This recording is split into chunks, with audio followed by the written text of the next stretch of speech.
Ratiba ya huyu Profesa aka The Writer ni kuja kazini kila siku, ila kila anapokuwa barabarani mara nyingi sana anakutana na huyu dada anakuwa anafanya michezo ya kutereza na mataili, lakini pia anapenda kuja sana hapa kwenye huu mgahawa wa Kichina. Huyu ni mwalimu, yani lecture, akiwa anafundisha wanafunzi wake darasani. Mara nyingi sana wanapenda kumsikiliza, lakini pia wanampenda kinoma. Leo baada ya kazi anashangaa anapewa ujumbe hapa, ila anachukulia poa, yani anapuuzia, kwa sababu huyu mzee baba maisha yake ni ya kipekee yake tu, ni jamaa hana marafiki. Ila akiwa anakuja kazini mara nyingi sana anakutana na huyu dada ambaye ana slide kwenye hivi vimataili, na leo anakutana na ujumbe wake, tena ameandikiwa hapa chini. Jumbe zote anazopewa zinaonyesha eti anayemwandikia hizi jumbe anampenda na anataka kuonana naye kila siku. Akawa anapewa hizi jumbe kila siku. Sasa akaanza kuwaza ni nani anayemfuatilia na anataka kuonana naye, na hizi jumbe nyingi anapitishaga kwa huyu dada wa vimataili. Hili swala likawa linampa mawazo kimtindo, likaanza kama kumchanganya fulani hivi. Akaanza kutafuta na yeye ajue ni nani ambaye anamtumia hizi jumbe, yani ni nani ambaye anamfuatilia kiasi hiki na anamwandikia kila siku, ambaye jumbe zake zote zinasema kwamba huyo mtu anayeandika hizo jumbe ni kama anatamani kuonana na huyu mzee baba aka The Writer. Sasa shida The Writer ni kumjua huyo mtu ni nani. Leo The Writer akiwa hapa anamuona yule dada ambaye anamuonaga mara nyingi akiwa anaendesha vimataili, anamwekea kiujumbe fulani. Basi akahisi kwamba akikaona kale kadada ka vimataili basi ataujua ukweli. Anamfuata hapa ili ajue ni nani. Basi anakuta yule dada amesepa. Ila sasa inavyoonekana huyu mtu ambaye anatumaga hizi jumbe anafahamu kila kitu kuhusu huyu mzee baba. Anajua The Writer anapokaa, anapofanya kazi na vitu vingine vyote. Kibaya zaidi inaonyesha kwamba anampenda. Ila sasa ni nani? Ndo swali ambalo linabaki sasa. Inazidi kuwa noma zaidi kiasi ambacho jamaa anazidi kushangaa, kwa sababu leo anakutana na barua hadi ofisini kwake. Sasa hii kaanza kumpa shaka. Sasa mwanamke gani huyo anayemfuatilia kiasi hicho? Leo anapewa ujumbe ambao unasema nitafute hadi unipate, nenda library, kuna kitabu ambacho kitakusaidia kunijua, kitabu cha Simone Weil. Chapu. Basi The Writer anafika mpaka hapa, lakini akiwa njiani anakutana na yule dada wa vimataili. Anakuwa anamfanyia vituko mzee kama haelewi hivi, ila akampa ishara ya sehemu ya kwenda. Basi The Writer anafika hapa, anauliza, anapewa kile kitabu, alafu ndani ya kile kitabu anakuta ujumbe mwingine. Anashangaa kumuuliza mhudumu wa hapa kwamba ni nani ambaye amefanya haya yote na kuacha huu ujumbe hapa, lakini ajabu ni kwamba hata huyu ambaye ni muhusika mhudumu wa hapa hamjui jina, na jina ambalo ameliandika pale kwenye manunuzi ya hiki kitabu sio la ukweli. Sasa huyu mtu ni nani? Basi The Writer anakuja mpaka kwenye ule mgahawa wa Kichina, na ile kufika tu hapa anapewa menyu na hakakadada, halafu kanakimbia. Kalipofika huku jikoni kanaleta umbea kwa huyu dada anaitwa Lichao. Kanasema kwamba nimemwona The Writer akiwa na kile kitabu, anasoma kitabu chako.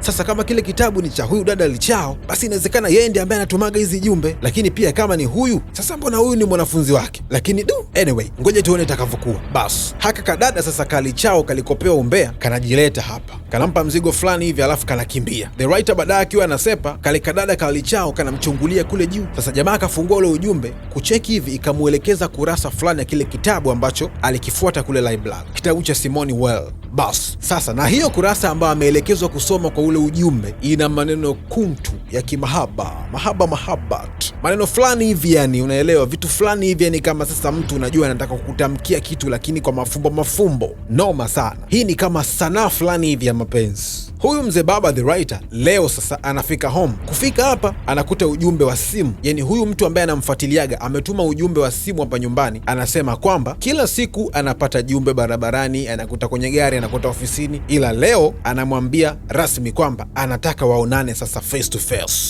Noma. Itakuwaje? Ngoja tuone. Siku ya kuonana face to face inafika. Bas jamaa anakuja mpaka hapa library alipoelekeza kuja kuonana, na kufika hapa anakutana naye huyu hapa. Kumbe ni Lichao bwana, yule dada ambaye ni mwanafunzi wake, ndio siku zote anafanya mambo haya. Basi jamaa anamuuliza maswali kadhaa hapa Lichao, lakini Lichao anaongea kidogo tu alafu anasepa, yani anakimbia. Unajua swaga fulani hivi, kuna zile pigo fulani hivi za vya aibu fulani, yani unaongea kidogo na tabasamu unakimbia. Sasa wewe mwanamke kama una aibu, tumepigwa. Boss wanapanga siku nyingine ya kukutana. Basi bwana, wanakutana siku nyingine tena, wanakuja mpaka kwa kina huyu dada. Jamii anayotokea huyu dada ni jamii ya wa Asia, yani wa China kibao ndo wanakaa sehemu hii hapa, lakini inaonekana kwamba kuna baadhi ya ndugu zake, tena ndugu yake hasa huyu hapa ambaye ni mjomba wake, ana maasira fulani, ni kama hawako sawa hivi na Lichao. Inaonekana kama hawana mahusiano mazuri, lakini wengine pia wako fresh, wanamkaribisha pale The Writer safi na kwa unyama. Lakini kitu kikubwa sana kwa Lichao ni kitendo cha yeye kufanikiwa kuwa karibu na mzee baba The writer, ambaye ilikuwa ni ndoto yake, matamanio yake kuwa karibu na the writer. Kenyewe Kalichao kanajiachia mno, michezo mingi kinoma, zawadi, mitoko inakuwa kama yote. Sasa cha ajabu ni kwamba wakiwa wote hii siku, huyu dada anamwambia kwamba usinione hivi, mimi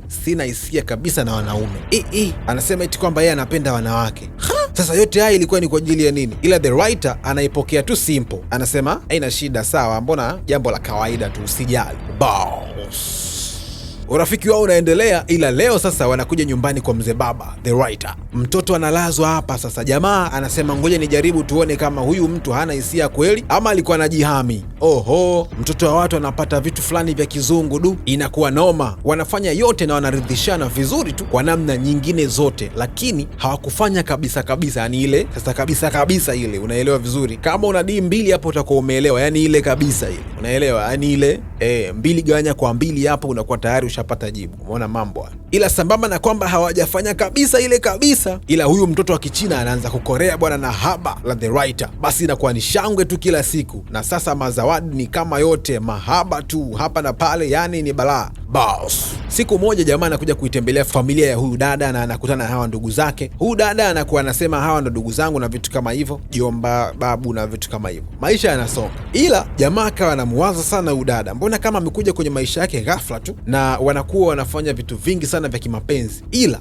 moja ya vitu ambavyo huyu dada hataki kabisa kabisa kusikia ni fanya ile kabisa kabisa. Wanafanya vingine vyote, wanatumia mikono, wanatumia midomo, wanatumia vyote, wanavitumia kasoro ile kabisa kabisa. Sasa jamaa akawa anawaza kwa nini leo. Jamaa anamuuliza, hadi sasa upo tayari kufanya kabisa kabisa? Kwa sababu mimi nakupenda na usijali kuhusu kitu chochote. Ila sasa Lichao kusikia hivyo tu anabadilika kabisa, na anaanza kusema sababu yake ya kutokuweza kufanya anashindwa kuielezea, ila kama ni kufanya mengine yote wanafanya na haina shida, na anafurahi kinoma, tena anakuwa anayataka yeye mwenyewe. Ila sasa sio ile, umeona bwana. Kibaya zaidi, Lichao baada ya kuulizwa hili swali akaamua kuondoka kabisa kama amepata hasira hivi. Na alivyoondoka wakawa hawaonani kabisa. Basi the writer akaanza kumtafuta ili ambembeleze. Amemtafuta sana sana, mwisho wa siku akaja kumkuta hapa, akamchukua wakampeleka tena home. Sasa the writer anashangaa leo Lichao akaanza kumpa kama mitego fulani hivi, mara amekaa hivi mara kaeka kataulo hivi akasema labda ndio kaka Lichao kamekubali leo. Basi wakaanza kucheza hapa, cheza kweli kweli. Baadaye udada akakubali bwana, ila sasa alivyokubali kufanya kweli, lakini akawa anafanya huko analia kwa uchungu sana. Sijui shida ni nini. Jamaa kana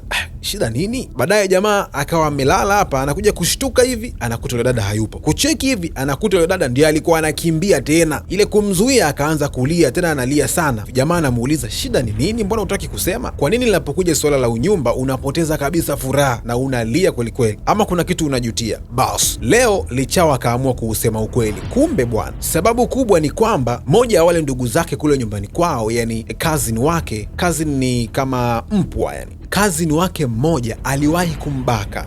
Tena aliwahi kumbaka zaidi ya mara moja. Aliwahi kumbaka akiwa na miaka 13, lakini pia akaja kurudia kumbaka akiwa na miaka 14, na baadaye akaja kumbaka tena akiwa na miaka 15, kitu ambacho kilimuumiza sana sana sana sana. Tena zaidi ni kwamba alikuwa anamfuata chumbani kwake. Kipindi hicho Lichao ana umri mdogo na alikuwa hajui afanye nini, akashindwa hata kumwambia mama yake. Mbaya zaidi ni kwamba ile alivyombaka akiwa na miaka 15, Lichao akapata mimba bwana, na kwa mateso aliyokuwa anayapitia akaamua kuitoa ile mimba. Kumbe sasa hili ni moja tukio ambalo lipo kichwani kwake, linamuumiza vibaya sana sana sana, na kila akitaka kufanya kitu ambacho kinaendana na kufanya mapenzi ile kabisa kabisa, yani sasa ingia toka, inakuwa inamfanya anakumbuka matukio kama haya na anaumia kinoma. Ndio maana akawa anajizuia sana sana, hadi akaamua kuanza kuwapenda wanawake wenzake. Imagine, yani tu ile kwamba siwezi kufanya tena, akaanza hadi kuwapenda wanawake wenzake kwa sababu hawezi kufanya lile tendo ambalo linafanania na lile la ubakaji ambalo alikufanyiwa.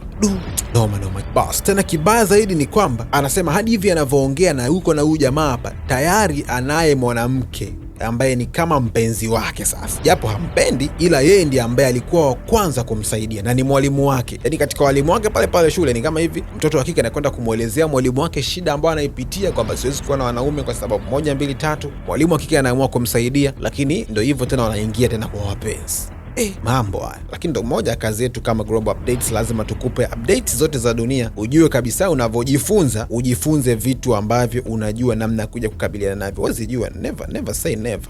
Sasa bwana, the writer anaamua kusema kwamba hiyo yote haizui chochote. Ndiyo, nimekusikia, pole sana, inaumiza, lakini kwake hiyo kitu ni bure tu, na anasema kwamba mimi nakupenda na ninaweza kukusaidia wewe kurudi kuwa kama ilivyokuwa mwanzo, na hisia zako zikawa sawa, zikarudi na tukaishi wote. Ila huyu dada sasa, Li Chao, akaamua kuondoka. Jamaa akiwa hapa anakuwa amevunjika moyo balaa, lakini tatizo ni kwamba huyu dada, matatizo yake alianza kumwambia yule mwalimu wake wa kike kama mtu wa kwanza, na ndiye akaamua kumsaidia, akajitolea kumsaidia, na hadi leo ndo yupo naye sasa. Na huyu mwandishi, yani the writer, amekuja kuambiwa kwa kuchelewa, amekuja kuwa kama mtu wa pili. Umeona, japo ni kweli kwamba wanapendana na huyu the writer, lakini yule dada anachagua kuondoka na yule msaada wake wa kwanza kwa sababu moja kubwa. Sababu kubwa ni kwamba Li Chao anataka kukaa mbali na wale ndugu zake waliomfanyia vile vitendo vibaya vya ubakaji. Umeona bwana, boss. Li Chao akaamua kuchagua kuondoka na msaada wake wa kwanza. Huyu jamaa akawa anaumia sana the writer, lakini akawa anaamini kwamba ipo siku atarudi, atakuwa ameshakaa sawa na vitu kama hivyo. Jamaa anaumia kinoma sana, hata kumuaga Li Chao anashindwa. Basi anaamua kumwacha aondoke tu, aende, kama akirudi sawa, asiporudi basi. Analia kinoma yeye, na Li Chao naye analia, lakini hana namna, inabidi akae mbali na tatizo ili apate kupona, kwa sababu chanzo cha tatizo kinatokea ndani ya familia yake. Hakuna namna zaidi ya kuondoka. Anaondoka na inakuwa sababu tena ya wao kukaa mbali. Picha linaishia hapo. Ushauri wako ni nini? Unaweza vipi kumsaidia mtu kama huyu? Acha komenti yako hapo chini. Hii ni Global Updates. Mbali na kuenjoy movie kali, story kali kama hizi, lakini pia tunapata nafasi ya kuweza kujifunza mengi sana yanayoendelea duniani. Usiichukulie story yoyote negatively, bali chukulia story yoyote hapa kwenye Global Updates kama chanzo cha maarifa. Noma sana. Usisahau kusubscribe, kucomment na kushare. Movie